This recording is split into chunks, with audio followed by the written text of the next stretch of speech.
Victoria Karitsky puede permitirse aquí más nivel de vida, con auto alemán y casa nueva. Pero solo porque su marido trabaja en Alemania. Alemania ya no es su patria y no sabe si Crimea lo será algún día. Los niños se sienten bien y hace buen tiempo, pero aún no puedo decir si fue un buen paso. Se necesita tiempo para entender las cosas y dejar de verlo todo de color de rosa. La esperanza de un nuevo comienzo, junto con las viejas certezas de poder y protección, es lo que convierte a Crimea en la tierra prometida de algunos ruso-alemanes. Pero aquí no siempre se cumplieron todos los sueños. Y hasta aquí Enfoque Europa por el día de hoy. Si quiere volver a ver el programa u otros anteriores, puede visitar nuestra página www.com, donde también podrá dejarnos su comentario. Gracias por su atención y será hasta la próxima.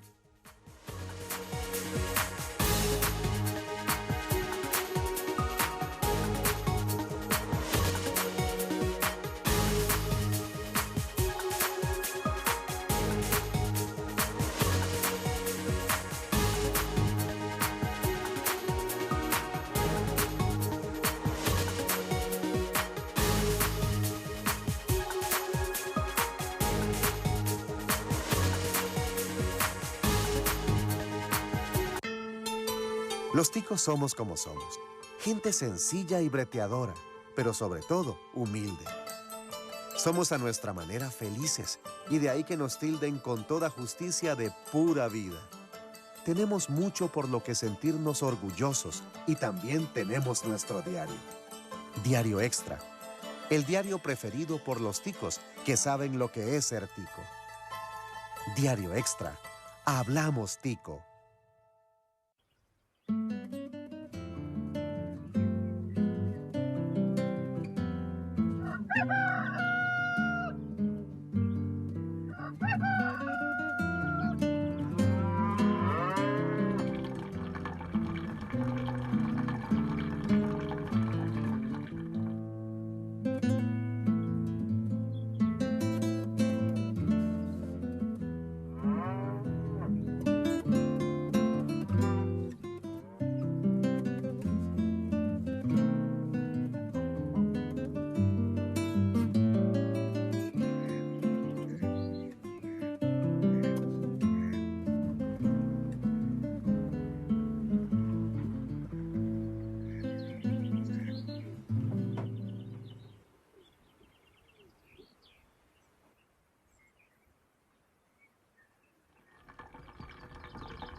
La voy a acusar. ¡Mita! ¡Atrasa y verá! ¡Ay, Huilas, peleando otra vez! Muchachas, ya está el café.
Reciba las noticias en la puerta de su casa. Suscríbase a Diario Extra, el periódico de más venta en Costa Rica, al número telefónico 2547-9300, extensión 109 o al correo suscripciones@grupoextra.com.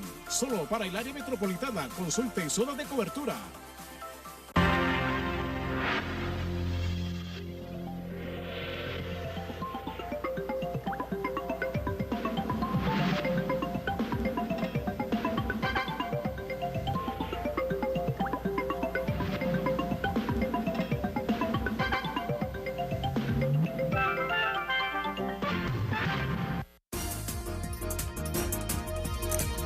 A continuación, Sin Rodeos. Un espacio apto para todo público.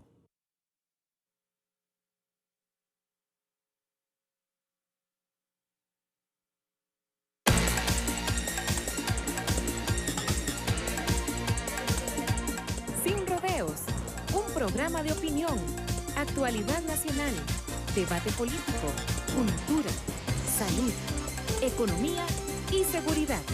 Sin rodeos, donde hablamos claro y directo. Bienvenidos, muy buenas noches. Estamos en Sin Rodeos. Isabel Espinosa les saluda.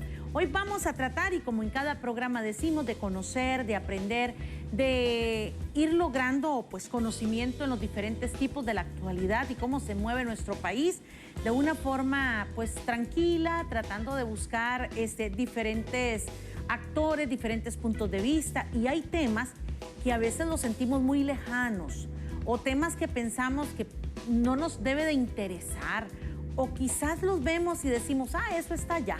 No, tratemos de entender que cualquier cosa que suceda en nuestro país, cualquier cosa, tiene que ver con nosotros, con cada habitante, independientemente de que usted esté en el lugar de los hechos o un poco lejano a él, podemos decir geográficamente. Pero cada decisión que se tome en el país, aunque sean en diferentes grupos, nos va a afectar a todos para bien o para mal. Entonces hay temas que a veces dejamos de lado y procuramos como decir, eso no es tan relevante. Pues hoy vamos a tratar de aprender, de conocer, de saber qué es lo que realmente hay detrás de un tema que se ha venido escuchando, pero que poco hemos comprendido o tratar de darle la importancia que se le debe de dar, que es el tema a la consulta indígena. ¿Por qué este tema ha sido como tan árido para algunos o tan difíciles para otros?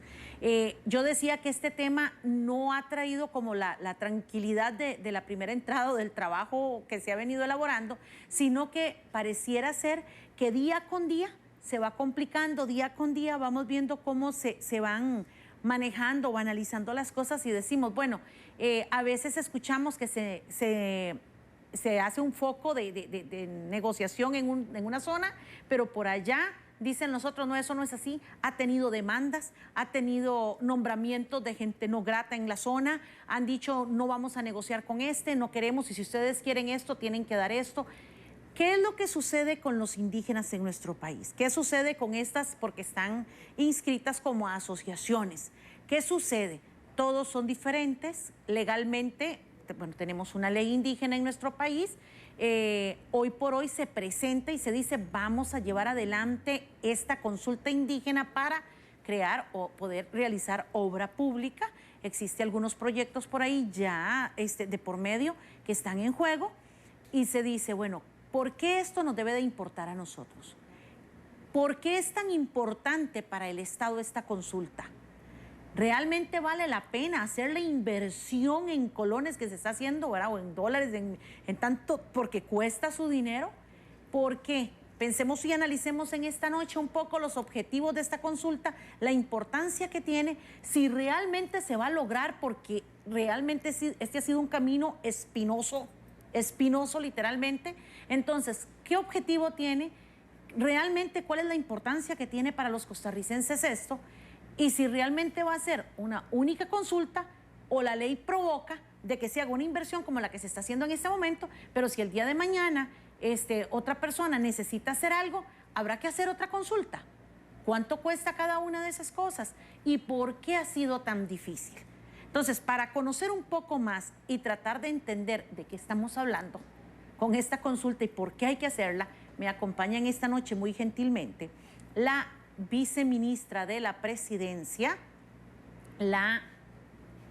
señora, digo, es que la veo muy joven, entonces yo le digo, qué difícil, ¿verdad? La señora, la viceministra Ana Gabriel Zúñiga, bienvenida. Muchísimas gracias, un gusto estar acá con ustedes. Muchísimas gracias a usted por estar con nosotros. E iniciemos. Realmente no ha sido fácil, este es un tema que, como digo, espinoso. ¿Qué es lo que realmente pasa? ¿Y por qué es tan difícil? ¿Por qué ha sido tan difícil llevar a cabo esta consulta? ¿Y por qué es tan importante para el Estado esta consulta? Creo que como usted plantea al principio, que es necesario aprender cosas nuevas y entender algunos detalles, es fundamental que la sociedad costarricense conozca a profundidad algunos detalles. Primerísimo, Costa Rica tiene 8 pueblos indígenas que están distribuidos en 24 territorios a lo largo de nuestro país. Actualmente solo la provincia de Heredia no tiene un territorio indígena. ¿Por qué estamos haciendo este proceso? ¿Por qué es tan importante la consulta indígena? Porque Costa Rica, que se ha determinado y denominado un Estado de Derecho, que forma parte del sistema de Naciones Unidas, ha suscrito una serie de convenios internacionales, entre ellos el convenio 169 de la Organización Internacional del Trabajo, que es parte de Naciones Unidas, y también la Convención de Derechos Humanos, una serie de declaraciones del Sistema Interamericano de Derechos Humanos, que le da un mandato a todos aquellos estados que suscriban ese convenio a que realicen un proceso de consulta libre, previa e informada para obtener un consentimiento de los pueblos indígenas cuando se trata de determinadas intervenciones en sus territorios o afectaciones a su cultura. Estos instrumentos de derecho ya dicen en qué temas obligatoriamente hay que consultar, pero también hace un mandato de que es necesario que los países elaboren sus instrumentos y sus herramientas para aplicar lo general del convenio en lo específico de la realidad de cada uno de los territorios indígenas que hayan en cada uno de los países. En el caso particular de Costa Rica, hemos tenido procesos dispersos de consulta que dependen de lo que una persona en un escritorio o en varios escritorios decidan que es lo correcto. Hemos tenido procesos exitosos como el que hizo la Asamblea Legislativa del 2006-2010, que fueron a consultar el proyecto de ley de autonomía indígena. Otro proceso exitoso fue el del Ministerio de Cultura en la administración anterior para consultar la política de derechos culturales. Pero tuvimos otros procesos no tan exitosos como el tema del diquis, donde no se ha tenido la claridad o no se tuvo la claridad en ese momento de cómo realmente ocurre una consulta. Lo primero que uno pensaría es que lo más sencillo es hacer un referéndum o una votación, pero el convenio y la normativa internacional que está por encima de la constitución política al tratarse de derechos humanos de pueblos indígenas dice que el convenio establece que la consulta es un diálogo y una negociación, y por consiguiente no hemos aprendido, a propósito de lo complejo que es el diálogo social y de la diversidad de nuestro país, nuestra institucionalidad no tiene una cultura de diálogo y de intercambio con los pueblos indígenas. Entonces tratamos, y lo hemos hecho por mucho tiempo como Estado, de imponer lo que creemos que es correcto sin haber preguntado de previo. Incluso la regulación nacional, por ejemplo, el reglamento a partir del cual se regulan las asociaciones de desarrollo indígena, no son acordes a la realidad cultural y a su cosmovisión. Entonces, históricamente, se toman decisiones jurídicas, se toman acciones de política pública, se construyen puentes o caminos o acueductos y se irrespeta totalmente la cultura y la cosmovisión. Y aunque naturalmente son 100.000 personas en nuestro país, son 100.000 personas que representan un grupo importante que tiene derechos humanos y que tiene regulaciones que hay que garantizarlas. Y esta administración, que es abanderada en el tema de derechos humanos, quiere realizar una conquista más en materia de derechos humanos, y por eso es que queremos generar un protocolo que queremos heredarle a la institucionalidad, en el caso específico del Poder Ejecutivo, para que reaprendamos cómo dialogar e interactuar con los pueblos indígenas. Porque posiblemente algo que para nosotros sea normal, para otras personas no lo es, o viceversa. Hay algunos pueblos que, por ejemplo, entierran a sus personas dentro de la casa y nosotros no lo podríamos entender, pero es totalmente aceptable en su cultura. O, por ejemplo, cuando muere alguien de la comunidad ahogado en el río, nadie puede salir en un tiempo determinado porque el tigre o el gato anda suelto y puede matar a otra persona. Y entonces, posiblemente, si en ese momento yo tengo que ir a hacer alguna actuación de la institucionalidad, normalmente pensaría, bueno, ¿qué es esta cuestión tan irracional? Si yo hice un despliegue y vine hasta acá, pero si más bien revertimos y comprendemos cuál es la realidad de ellos, posiblemente sea más fácil para nosotros hacer una inversión asertiva en el tema de política pública. Y en esto es fundamental.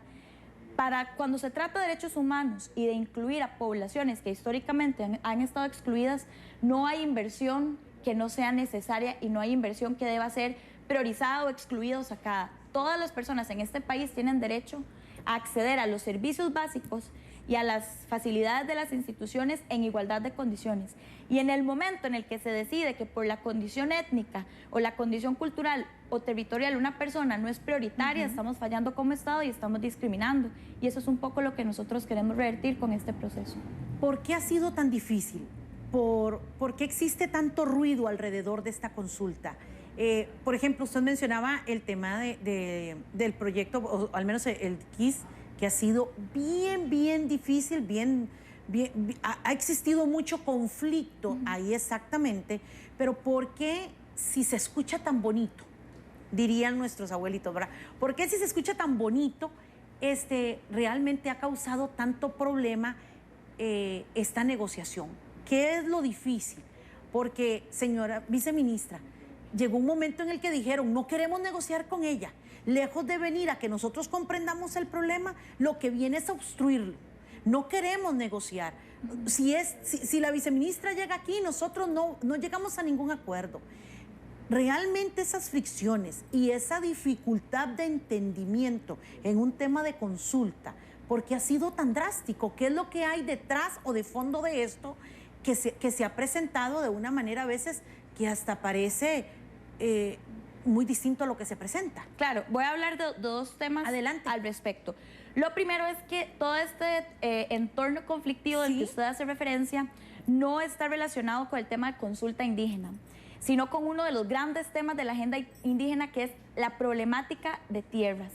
Resulta que el Estado costarricense muy irresponsablemente emite la ley indígena, plantea una serie de rutas de cómo vamos a recuperar los límites de territorios indígenas para que solo indígenas vivan ahí, y en más de 30 años no se ejecutó adecuadamente la ley indígena. En ese momento era una responsabilidad del ITCO, IDA, INDER, y es hasta esta administración, de hecho, que se logró establecer una ruta de trabajo, un plan de trabajo donde vamos a ir recuperando 22 de los 24 territorios que tienen presencia de personas no indígenas dentro del territorio indígena. Ese proceso ha sido muy conflictivo y posiblemente ni siquiera se termine de resolver en lo que resta de esta administración, porque hay elementos de racismo, hay que decirlo claramente, por la forma en la que los no indígenas que viven en el territorio indígena se refieren de las personas indígenas dentro de los territorios. Hay elementos también de pobreza en algunos de los territorios, tanto los no indígenas como los indígenas solo tienen esa parcela o ese pedazo de tierra para sobrevivir, y cuando escuchan que tienen que salir si no adquirieron esa tierra antes de la ley indígena, obviamente va a generar mucha frustración, mucho temor y mucha conflictividad. Lamentablemente, por esa inercia del Estado históricamente, se generó un conflicto entre las personas que vivían particularmente, y en este contexto, en el Cantón de Buenos Aires, en Salitre, y en algunos casos en Cabagra, que son dos territorios indígenas de Buenos Aires, y se llevó a un nivel donde la violencia medió entre las partes en conflicto. Nosotros intervinimos en algún momento del proceso. Lamentablemente, las personas no indígenas no se sentían satisfechas, y eso es normal en cualquier proceso de negociación o de diálogo. No se puede decir que sí a todo lo que proponían, porque incluso proponían desconocer el convenio 169, darle condición de indígena a las personas no indígenas, o recortar el territorio, como si usted agarrara un mapa y lo recortara para dejar las cosas como estaban. Y en un Estado de Derecho eso no se puede hacer. De hecho, tenemos un proceso ante el Sistema Interamericano de Derechos Humanos por incumplimiento en el tema de tierras. Eso es un elemento de conflictividad. Y en cuanto al tema de consulta, yo sí me permito decir que en realidad no ha habido un rechazo al proceso de consulta, ni tampoco a la figura del viceministerio liderando este proceso. Han habido grupos muy pequeños dentro de un territorio en particular que dicen no nos interesa la consulta hasta que no nos construyan tantas viviendas, o no nos interesa la consulta hasta que no nos recuperen todo el territorio. Pero son 20 personas en territorios de 600 o de 2000. El resto de la comunidad hemos tenido convocatorias de hasta 300 personas, 200 personas queriendo construir un mecanismo de diálogo con el gobierno. Y en este sentido, nosotras no podemos obligar a los que no quieren a participar, pero no podemos excluir a los que sí quieren y negarles un derecho a este proceso. Entonces es muy importante entender que aunque naturalmente siempre van a haber voces disconformes, porque supeditan una agenda contra la otra, nosotros tenemos claro que hay que acometer el proceso de consulta, que tenemos que tener un protocolo, porque ese protocolo va a garantizar el cumplimiento de otro abanico de derechos y de acceso a servicios de los pueblos indígenas. Ana Gabriel, lo que usted menciona es de que existen algunos grupitos que inclusive suena como de que han querido sacar provecho del tema este de la consulta, en decir, no negociamos si no nos dan esto, no negociamos si no sacamos esto, o no vamos a darle la importancia a esto si no nos dan esta otra cosa. Yo, más que sacar provecho, creo que son estrategias políticas de negociación que las aplican muchos grupos en la sociedad, y ese es otro tema fundamental. No podemos pretender que los pueblos indígenas estén de acuerdo unánimemente, ni dentro de un territorio, ni los 24 territorios, porque sería desconocer la esencia humana. Y realmente no hay un solo grupo en la sociedad costarricense y en general en la sociedad que esté siempre de acuerdo en todo de manera unánime y de manera absoluta. Es imposible.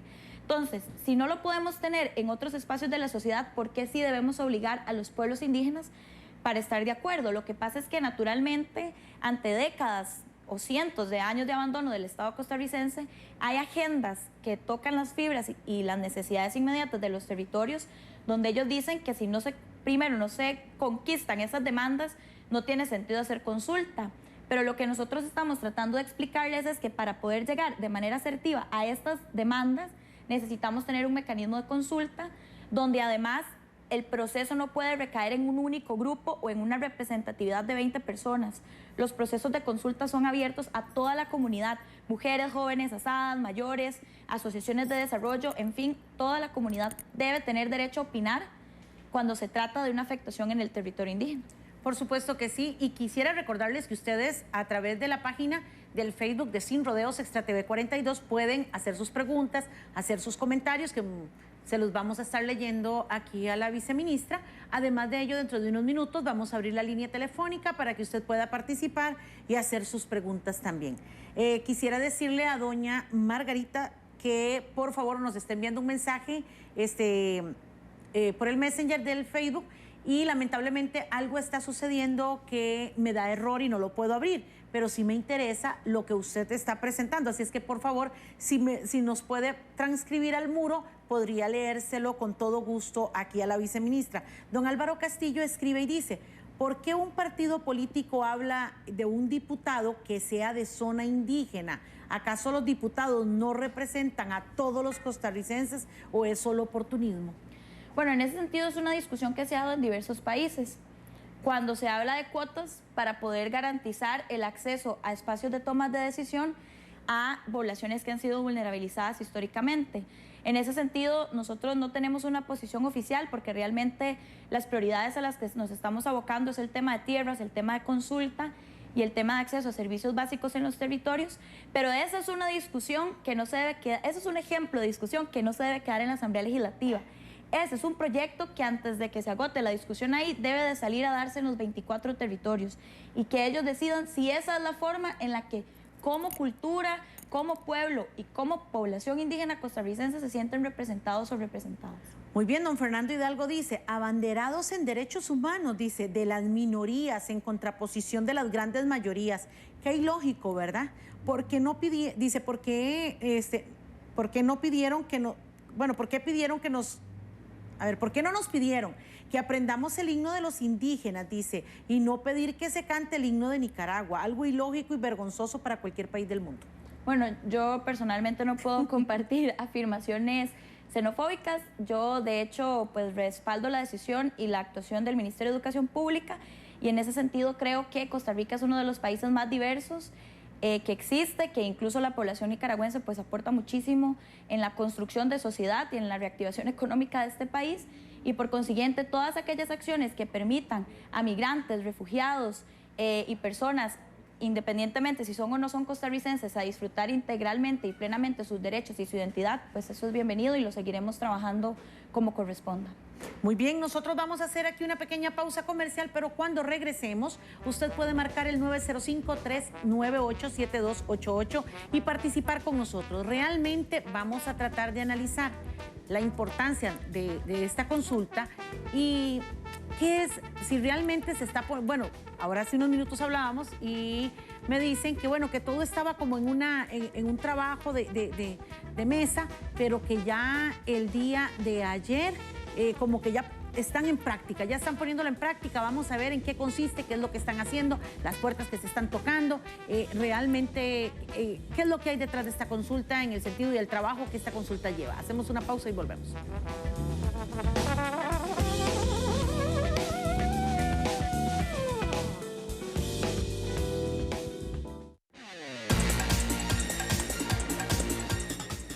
Ya regresamos con Sin Rodeos. Si usted es cliente de la Compañía Nacional de Fuerza y Luz, ahora debe pagar sus recibos con el número de NICE. El NICE es como su cédula de identidad, tiene pocos números y nunca cambia.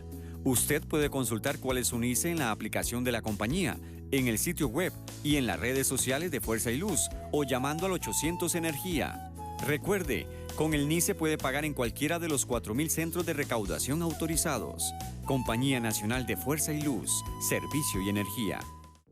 El Gobierno de la República fortalecen e impulsan los acueductos comunales mediante la Política Nacional de Asadas para garantizar el acceso al agua potable y el saneamiento como derecho humano fundamental. Costa Rica alcanzó una cobertura de abastecimiento en más de un 95% entre los diferentes operadores. Con su labor voluntaria, las asadas llevan agua a un 25% de los habitantes. Por el bien común, fortalecemos la democracia con la participación ciudadana. El agua es vida.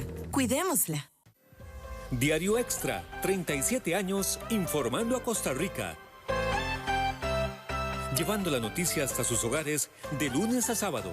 Y ahora también podrá disfrutar de La Extra del domingo. Espectáculos, área verde, estilo de vida, deportes nacionales e internacionales forman parte de La Extra del domingo.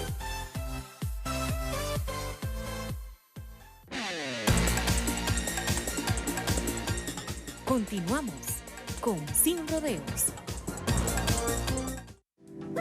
Muy bien, nosotros continuamos en esta noche con la viceministra de la Presidencia, Ana Gabriel Zúñiga, tratando de comprender un poco más sobre el tema de la consulta que se está haciendo o lo que se ha denominado como consulta indígena y algunas de las cosas que realmente han mediado, porque hemos escuchado mucho ruido, sinceramente, alrededor de este tema y nosotros aquí en Sin Rodeos queremos conocer un poco más sobre por qué el ruido, por qué realmente se está haciendo esta consulta, qué es lo que se busca con ella, los objetivos que lleva y la importancia que tiene para Costa Rica esta consulta. A partir de este momento, usted puede marcar el 905-398-7288 y hacer las preguntas que usted considere prudentes en torno a este tema. Don Armando Gómez, por ejemplo, escribe a la página del Facebook y dice, ¿por qué si todos dentro del territorio indígena tienen derecho a opinar? ¿Por qué Ana Gabriel en Salitre solo deja opinar a un grupo corrupto de Sergio Rojas? Y todo lo que está diciendo ahí es todo lo contrario que hace cuando viene a Buenos Aires. ¿Qué pasa con esto? Me permito aclarar dos cosas. Adelante. La primera es que no todas las personas que están en un territorio indígena pueden opinar. Solo las personas indígenas pueden opinar. Las personas no indígenas, lamentablemente, como no están cubiertas por los elementos del convenio 169, no tienen derecho a ser sujetos de este proceso de consulta. Y esa es la realidad jurídica y cultural de los territorios. Y por otro lado, la aseveración de Armando es falsa y de hecho tengo los correos electrónicos, las listas de asistencia y el registro de llamadas telefónicas donde nosotros hemos convocado, coordinado y tenido espacios con los diferentes grupos que hay dentro del territorio, tanto la ministra de Justicia como mi persona. Y en ese sentido, de hecho, en la actividad de consulta que tuvimos en Salitre, hubo una disputa entre los diversos grupos que había en el territorio. Tuvimos que frenar el espacio, llamamos a negociación a los líderes y se acordó hacer 2 talleres por separado. El segundo taller se va a llevar a cabo dentro de las próximas semanas y de hecho la líder de ese grupo, Doris Ortiz, está por confirmarnos hora y lugar, pero naturalmente y además conociendo que es nuestra obligación, vamos a generar los espacios con las personas indígenas dentro del territorio que tengan derecho a opinar en el proceso y no nos estamos acogiendo únicamente a un grupo, siendo que además, me imagino, se refiere a la Asociación de Desarrollo y siendo que el convenio llama a realmente convocar a las diferentes entidades y no solo a una organización que además fue impuesta por el Estado y que no es realmente una organización cultural representativa, ¿verdad?, de los pueblos. Muy bien, tenemos en línea a don Gabriel, que nos llama de Sabanilla. Muy buenas noches, don Gabriel. Muy buenas noches, compañeras. Felicitarles por este excelente programa. Creo que eso sí es muy importante que en el futuro también se inviten a las personas representantes, hombres y mujeres indígenas, porque lamentablemente existe todavía muchísimo racismo, muchísimo menosprecio hacia los pueblos originarios. La pregunta a mí es muy concreta. ¿Qué podemos hacer para garantizarles a los pueblos indígenas una mayor integridad física ante las invasiones, ante las agresiones? ¿Y cómo marcha un poquito más, se debe ver un poquito más esa delimitación de los territorios que ha sido una exigencia a los pueblos indígenas? Buenas noches y felicitaciones de nuevo. No, muy bien, muchísimas gracias.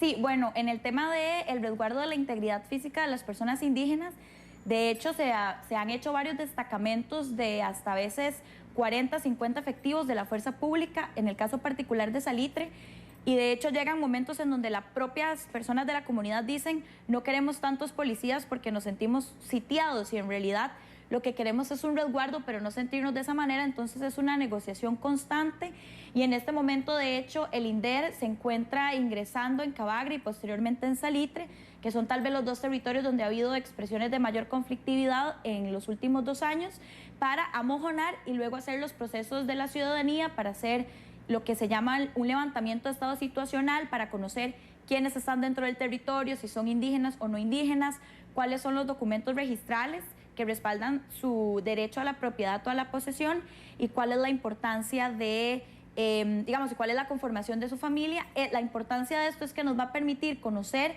si realmente la finca está siendo utilizada para vivienda, para producción, de cuántas hectáreas estamos hablando, pero lo más importante es identificar si las personas estuvieron antes de la ley del 76, la ley indígena, que les da permiso a una indemnización al salir del territorio y quienes ingresaron después lamentablemente no.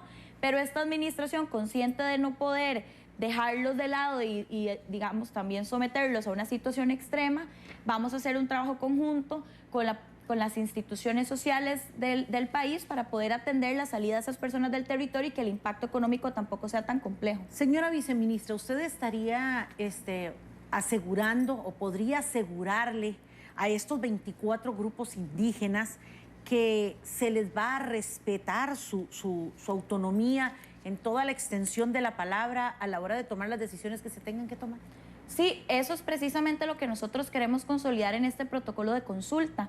De hecho, le explico un poco cómo estamos pensando el proceso de la toma de decisión. Y nosotros estamos yendo a los 24 territorios a dialogar con ellos y a poner sobre la mesa las preguntas generadoras para que ellos nos digan cómo creen que debe ser ese protocolo de consulta, cómo se les debe de consultar, cuáles son las características, cuáles son los requisitos. Y aquí hay que hacer un trabajo en 2 vías. El primero es que el producto, este protocolo, va a estar por decreto. Y la normativa en materia de derechos humanos establece claramente que cuando se hace una acción afirmativa a favor de una población vulnerabilizada, no se puede hacer nada para retrotraer eso. Es decir, no se puede traer atrás, sino que si se modifica es para mejorarlo. Y en ese sentido, tenemos que estar muy atentos como sociedad y en general como ciudadanos de que si llega a ocurrir alguna transformación, un decreto de este tipo, sea para mejora, porque si no se puede apostar por el Sistema Interamericano de Derechos Humanos si eventualmente otra administración quisiera traérselo abajo. Pero el otro tema, que es el más importante, es el empoderamiento de la población indígena.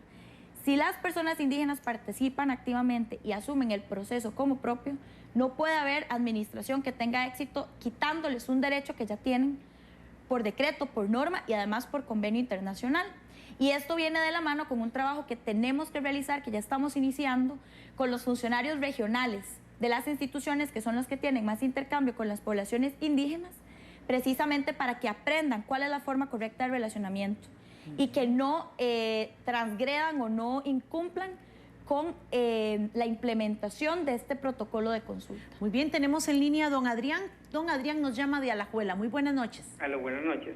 Para la licenciada Ana Gabriel Zúñiga, a ver si ella me podría aclarar dónde o qué fundamento de ley puedo buscar, cuál sería el número de ley donde se aplica esta situación de la ley que es retroactiva, en este caso. Lo segundo, ¿cuáles serían las personas, digamos, que tengan 30 años de vivir en una comunidad como esa, al ser desalojadas o al ser sacadas de allí, me supongo que les retribuyen por ese bien? Esa es mi pregunta. No, muchísimas gracias. Sí, se escuchan antes de que le responda algunas historias de la zona indígena donde dicen que alguien llega y vende su propiedad y después que la puede vender hasta varias veces y después dice, lo siento, la ley me apoya a mí, no a usted. Y que se dan ese tipo de negociaciones también. Entonces, quisiera escuchar. Sobre el tema de que las acciones afirmativas que se hacen para poblaciones vulnerabilizadas no se pueden retrotraer, lo establece todo el marco normativo de los convenios internacionales que ha suscrito Costa Rica ante Naciones Unidas. Y de hecho, el propio convenio 169 establece, por ejemplo, que si vos le das un ejemplo muy particular, si se establece un límite en el año 56 a favor de un territorio indígena y luego en el año 76 se pretendió reducirlo con una ley, prevalece el del 56, porque cuando se trata de poblaciones que tienen una protección especial, por decirlo así, a nivel normativo, vos no podés hacer acciones en negativo de estas poblaciones. Eso por un lado. Y por el otro, es la ley indígena del 76, que realmente no me sé el número de ley, pero es la ley indígena, o sea, tal cual, con ese nombre la pueden buscar en diferentes, en Google, o la pueden buscar en bibliotecas, etcétera. Claramente establece que las únicas personas que tienen derecho a indemnización son aquellas que ingresaron a tener posesión o propiedad en los territorios indígenas antes de la promulgación de esa ley y que posterior a esa ley lamentablemente no tienen derecho a indemnización. Sí, posiblemente puede que algunas personas indígenas, a mí realmente no me consta porque no he visto los casos y todavía no hemos levantado la información, que pudieron haber vendido su tierra y luego alegaron y judicializaron. Bueno, lamentablemente es la realidad y la ley resguarda a las personas indígenas en cuanto a la propiedad colectiva que tienen dentro del territorio. Vivillos, lamentablemente es, bueno, puede ser vivillos, pero es más vivillo el abogado que tramitó eso sabiendo que es un territorio indígena y la persona que compró también sabiendo que es un territorio indígena. Lamentablemente, y así se establece, nadie puede alegar desconocimiento de la ley. Nadie. Y con esa claridad hay un derecho que resguarda la propiedad colectiva en pro de los indígenas. Y sobre eso, pues, no hay nada más que hacer. O sea, es el cumplimiento de la ley tal cual está. Muy bien. Don Álvaro Castillo dice, ¿cómo se puede blindar a estos hermanos dado a que los políticos vuelven los ojos a ellos, pero mero cálculo político y no como costarricenses que son? Merecen no solo respeto, sino toda admiración y apoyo. Y Andrea Arias dice, me parece excelente el trabajo de la viceministra, la felicito por su esfuerzo para que el Estado salga del Valle Central y llegue hasta los pueblos indígenas. Quisiera preguntarle qué metodología usan para lograr el consenso. Bueno, es súper complejo lograr el consenso porque además no podemos someter a votación, sobre todo en un proceso de consulta. Vamos a ver, en este caso particular, lo que estamos trabajando es con convocatorias abiertas a toda la comunidad. De hecho, el día de ayer ya comenzamos con los encuentros donde estamos tomando decisiones propiamente, porque la etapa previa fue meramente informativa. Igual visitamos los 24 territorios, pero era como para comentarles, vamos a iniciar este proceso, lo lidera este equipo del viceministerio y estas son un poco las reglas que nos pone el convenio. Ayer tuvimos la primera experiencia que fue bastante exitosa. Hicimos lo siguiente, primero se hace un espacio plenario donde hacemos una bienvenida a la actividad, les explicamos cuál es el objetivo, luego hacemos trabajo en grupos, ahí se socializan contenidos, se discuten, se toman decisiones y luego se vuelven a llevar una plenaria. El día de ayer, que tuvimos el primer ensayo, no hubo disenso y prácticamente hubo una coincidencia del 100%. Y cuando se agregaban cosas o se preguntaban cosas, fortalecían el contenido, pero todos tenían, digamos, la claridad de que querían algo en común. ¿Qué es la práctica que tenemos cuando no se logra el consenso? Que lo viví, por ejemplo, en Terra hace un par de semanas en una negociación.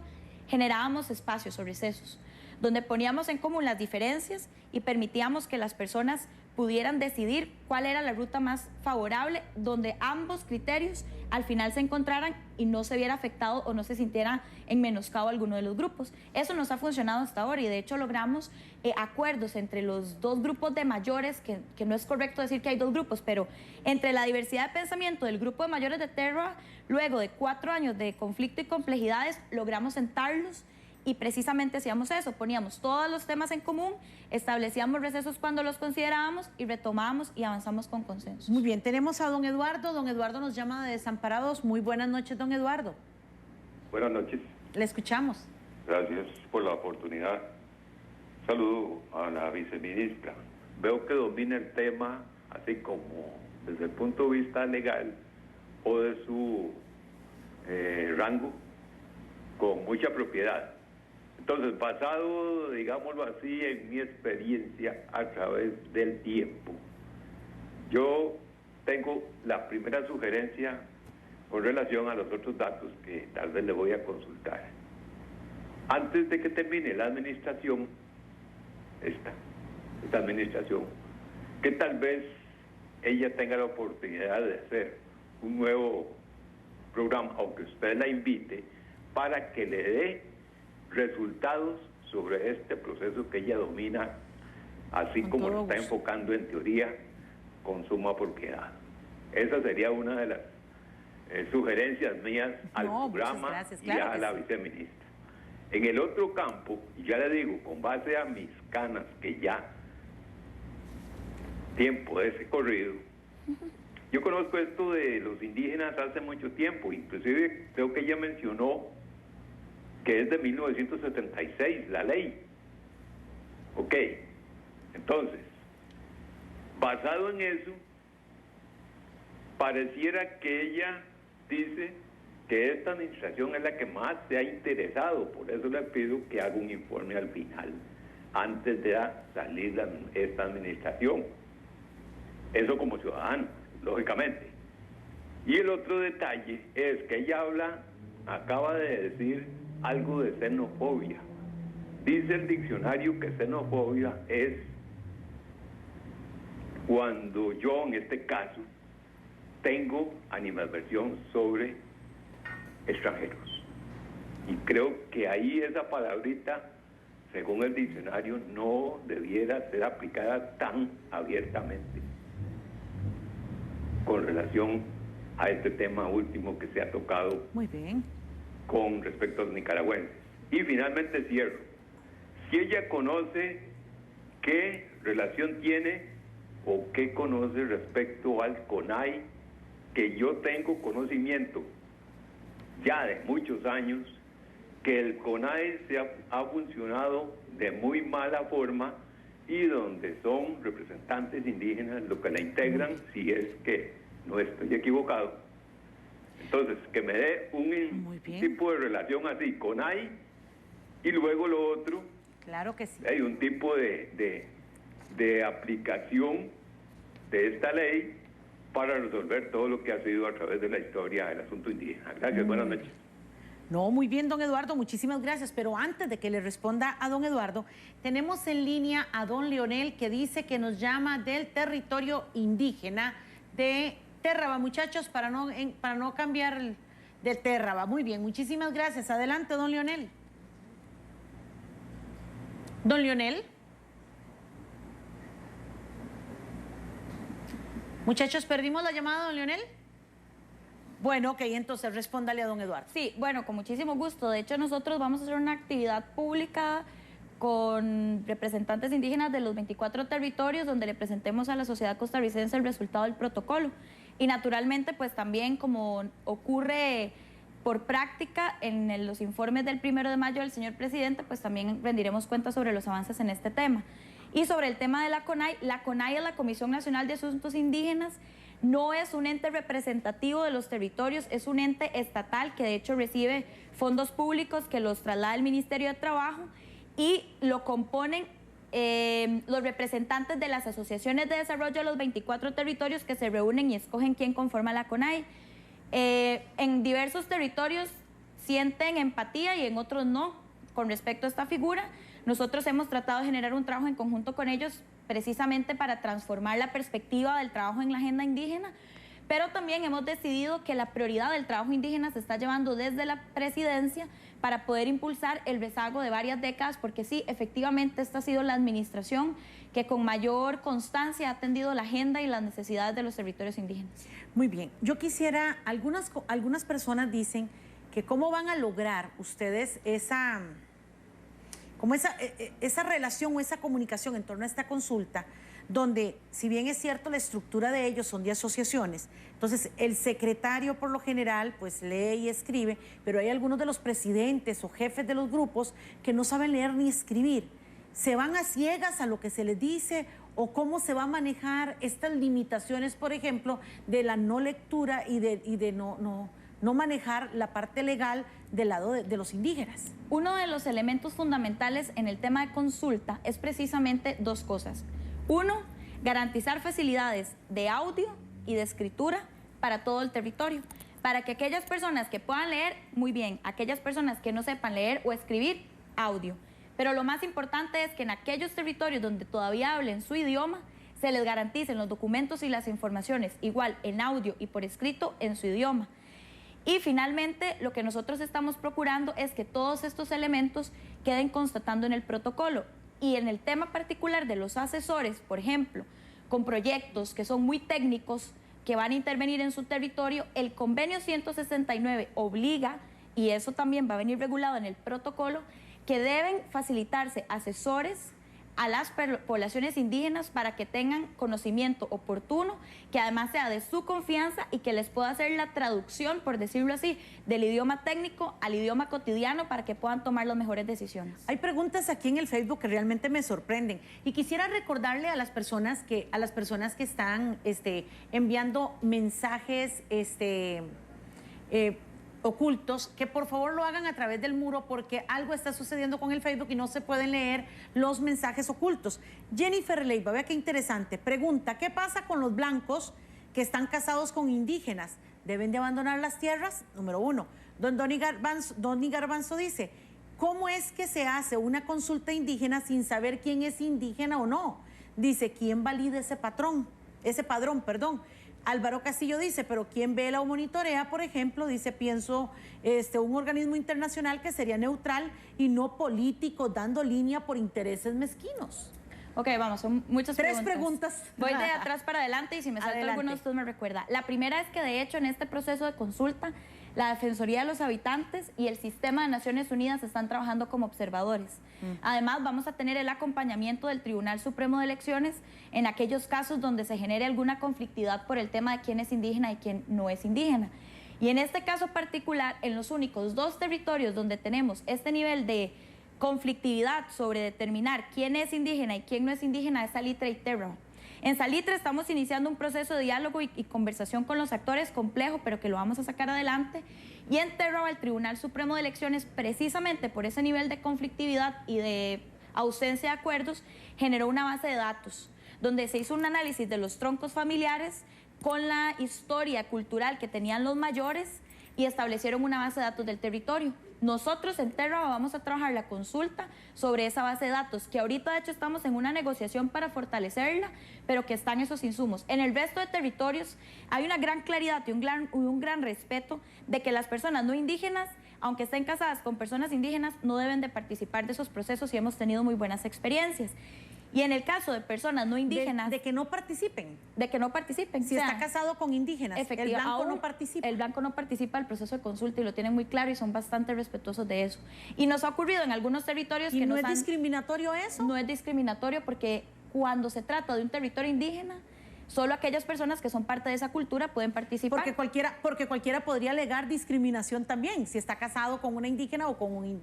Sí, el problema es que él puede estar casado con una indígena, pero esa persona no es indígena.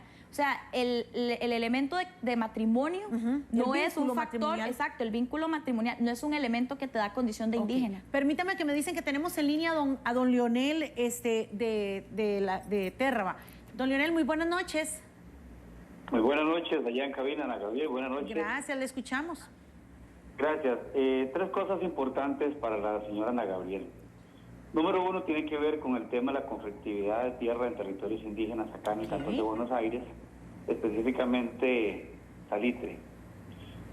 Es claro ver la aplicabilidad que se está haciendo desde el Ministerio Público acerca de la normativa nacional 6172, o sea, ley indígena.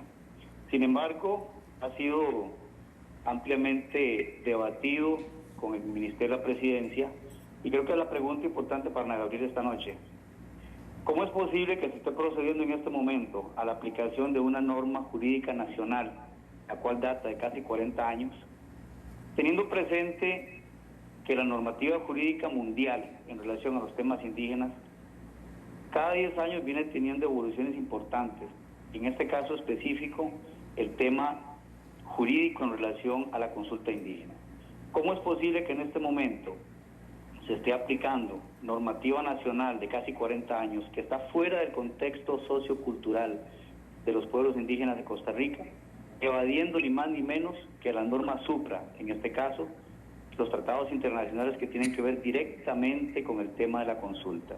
Lo digo precisamente por el hecho de que el Ministerio Público está aplicando una normativa jurídica nacional sin antes haberle preguntado a los pueblos indígenas, mediante procesos consultivos, cuál es la forma de convivencia social que se aplica el día de hoy y no lo que reza la ley 6172 hace 4 décadas. Es total y absolutamente inconcebible que se esté violentando en este momento el criterio de la colectividad indígena simplemente por cuestiones ideológicas, culturales, que se escapan del contexto de la realidad actual de los pueblos indígenas. Segundo, en el caso de Térraba, Ana Gabriela acaba de exponer, y qué dicha que lo dijo aquí en cámara para que quede claramente evidenciado, que el diálogo sobre la consulta en Térraba se va a llevar a cabo utilizando la base de datos como filtro de ingreso a esa actividad. Ana Gabriel, usted sabe claramente que esa base de datos está ampliamente cuestionada, precisamente por el hecho de que hasta el día de hoy esa base de datos no es el resultado del consenso de la colectividad de todos los mayores.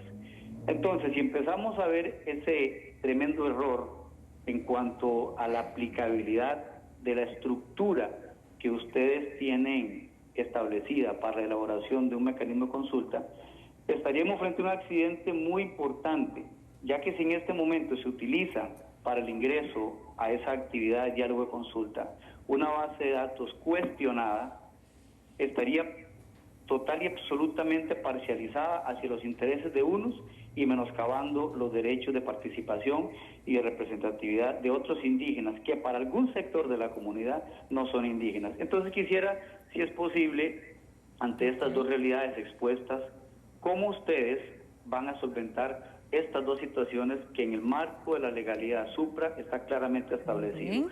Por tercero y último, mi comentario de cierre,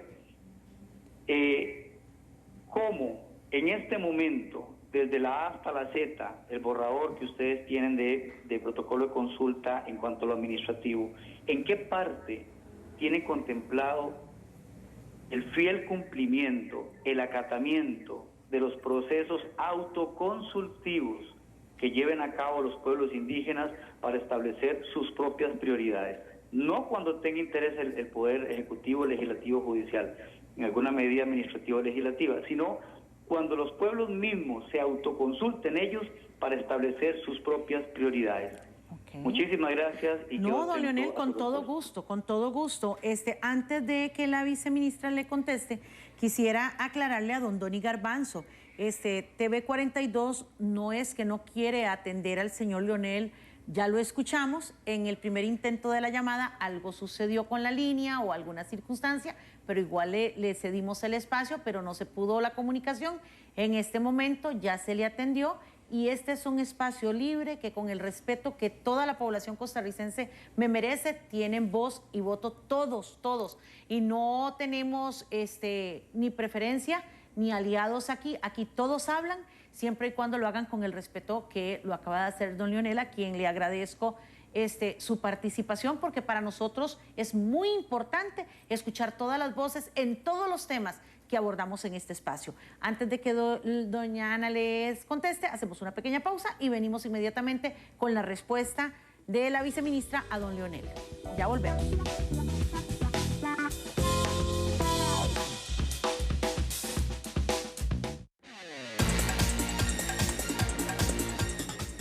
Ya regresamos con Sin Rodeos.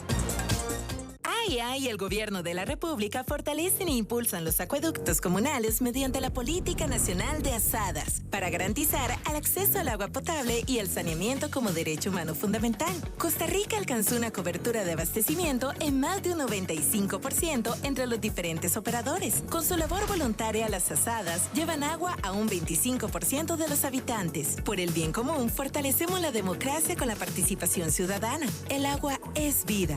Cuidémosla. Si usted es cliente de la Compañía Nacional de Fuerza y Luz, ahora debe pagar sus recibos con el número de NICE. El NICE es como su cédula de identidad, tiene pocos números y nunca cambia. Usted puede consultar cuál es su NICE en la aplicación de la compañía, en el sitio web y en las redes sociales de Fuerza y Luz o llamando al 800 Energía. Recuerde, con el NICE puede pagar en cualquiera de los 4.000 centros de recaudación autorizados. Compañía Nacional de Fuerza y Luz, Servicio y Energía. Desde hace más de 125 años, la prensa libre estuvo siempre en el lugar correcto y en formato adecuado para convertir la noticia en parte de la historia.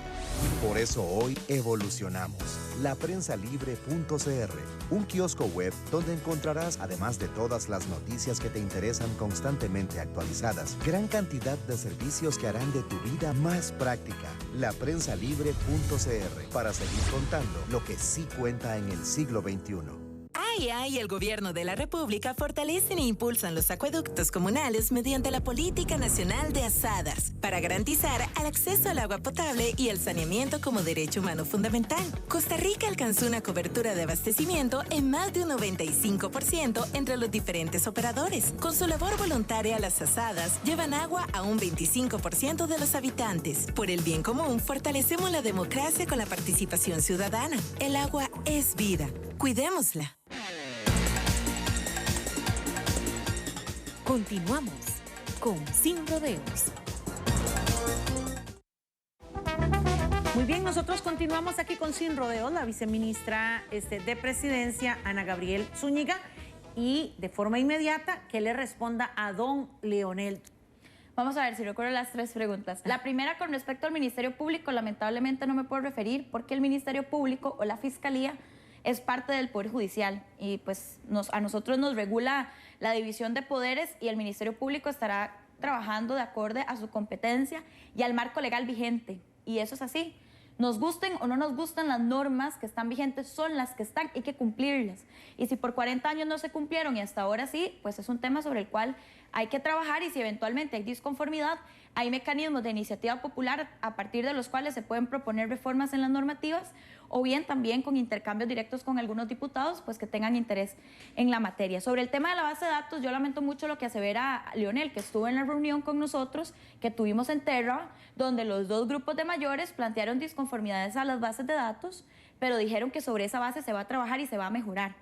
Leonel estuvo ahí, asintió todos los acuerdos que se dijeron y tenemos las grabaciones que lo comprueban. Entonces me parece muy extraño que llame para delegitimar un proceso en el que él estuvo, y además hubo acuerdos claros donde nos vamos a reunir en las próximas semanas con el tribunal para mejorar esa base de datos, teniendo claro que es la base de la discusión a partir de la cual se va a poder realizar la consulta en Terra. Y la última pregunta, no recuerdo bien qué fue lo que había planteado, si no me equivoco, sobre la situación en Salitre.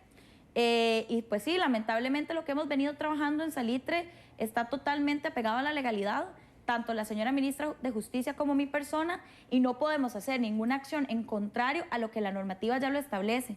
Y los procesos que está estableciendo el INDER son tal cuales a lo que la norma le da como mandato, y no podemos hacer acción en contrario. Entonces, sobre esos temas, pues esas son las respuestas que tendría que darle. Sí, en este momento, bueno, esta consulta, como vemos, y ya inclusive a través de las llamadas telefónicas, no es un asunto que ha sido como tan facilito. En realidad existen discusiones serias a través de esto. ¿Cómo asegurarle porque hablábamos un poco de que existen algunas limitaciones, bueno, y ya usted nos explica de que se está tratando de utilizar todos los recursos, pero, por ejemplo, ¿cuánto representa? Y quizás aquí esto es muy importante para los costarricenses. ¿Cuánto representa, por ejemplo, en colones o en miles de dólares esta consulta para el Estado? Este proceso le va a costar al Estado 74 millones de colones específicamente. La consulta. La consulta al Estado costarricense directamente del presupuesto nacional, que de hecho se solicitó en lo que se llama un presupuesto extraordinario en la Asamblea Legislativa, alegando que era para esta dinámica. Debo decir que se va a gastar mucho más dinero, pero que es dinero que nos lo está facilitando el BCE y que se está ejecutando a través de Naciones Unidas, y fue dinero que en una etapa previa nos facilitó la Organización Internacional del Trabajo, también de Naciones Unidas, que podrían sumar casi 60 millones de colones más, pero que no vienen de presupuesto nacional, sino de el sistema de Naciones Unidas y del Banco Centroamericano de Integración Económica. Y que se aclara de que esta consulta es necesaria para la construcción de obra pública en alguna medida. Pero, ¿qué sucede cuando, o sea, cada vez que se va a hacer algo, reitero, habría que hacer otra consulta? Sí, me explico un poco en qué consiste lo que estamos haciendo. Adelante. Y cómo se aplica después. En este momento estamos discutiendo un protocolo general de consulta, o lo que se llama la consulta de la consulta. Es decir, estamos estableciendo las reglas ya más específicas que aplican para Costa Rica, para nuestros territorios, sobre cómo se debe consultar a nivel de cada territorio, a nivel regional y a nivel nacional. Una vez que tengamos este protocolo, cada institución lo va a deber aplicar cuando hace una intervención en territorio. O una empresa privada que quiere invertir en un territorio también tiene que aplicar este protocolo. Y como bien lo plantea ahora Lionel, que recuerdo cuál fue su tercera pregunta, sobre cómo garantizar los procesos de autoconsulta. Eso es algo que se va a discutir en los territorios. Y en este momento yo no sé de qué borrador está hablando Lionel, porque de hecho no tenemos un borrador, porque el borrador lo estamos apenas generando con los 24 territorios, y la garantía de cómo se van a respetar los procesos de autoconsulta o de consulta interna es algo que se va a ver a lo largo de la discusión y que va a quedar ahí plasmado. Entonces, cuando ya tengamos este protocolo, viene la IA y dice, voy a hacer un acueducto, toma el protocolo, lo adapta a su proyecto y lo consulta en el territorio. Eso es un poco lo que se pretende. Sí, van a haber más consultas además de esta. ¿Por qué? Porque es precisamente lo que exige el convenio. Cada intervención que se hace en un territorio tiene que hacerse con la anuencia y respetando toda la cosmovisión y los derechos humanos de los indígenas que viven en ese territorio. Muy bien, una de las cosas aquí que realmente nos llama la atención es que cada proceso, porque cada proceso nos va a llevar a más y a más preguntas, pues esperemos, y tomándole la palabra al televidente, pues que ya cuando esté elaborado, la viceministra esté con nosotros aquí en Sin Rodeos y ya en blanco y negro nos comente cómo terminó este trabajo que ha sido pues bastante árido, bastante difícil, no solo de aceptación, sino de horas realmente y de convenios que parece ser que se logran con unos, con otros no. Pues esperemos que las cosas se hagan con el respeto que se deben de hacer. Agradecerle por estar con nosotros en Sin Rodeos, invitarles a ustedes para que el día jueves a partir de las 8 de la noche estén con nosotros aquí en este espacio en Sin Rodeos, y recordarles que cada martes y cada jueves a las 8 de la noche, y ya entramos a un mes realmente, quisiera ir diciendo que es el mes de octubre, donde estamos prácticamente agradecidos no solo con la vida y con Dios, sino con cada uno de ustedes que nos sigue,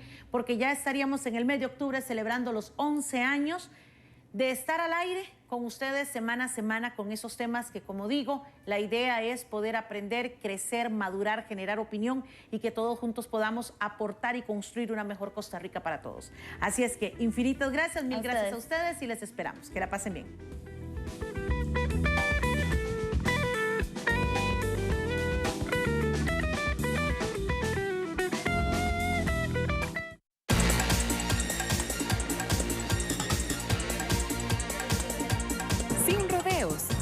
Programa de opinión, actualidad nacional, debate político, cultura, salud, economía y seguridad.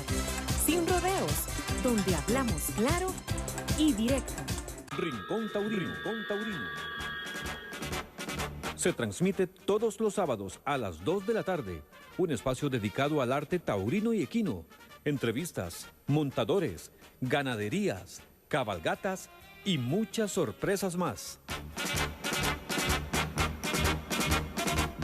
Solo por Extra TV 42, el canal del pueblo.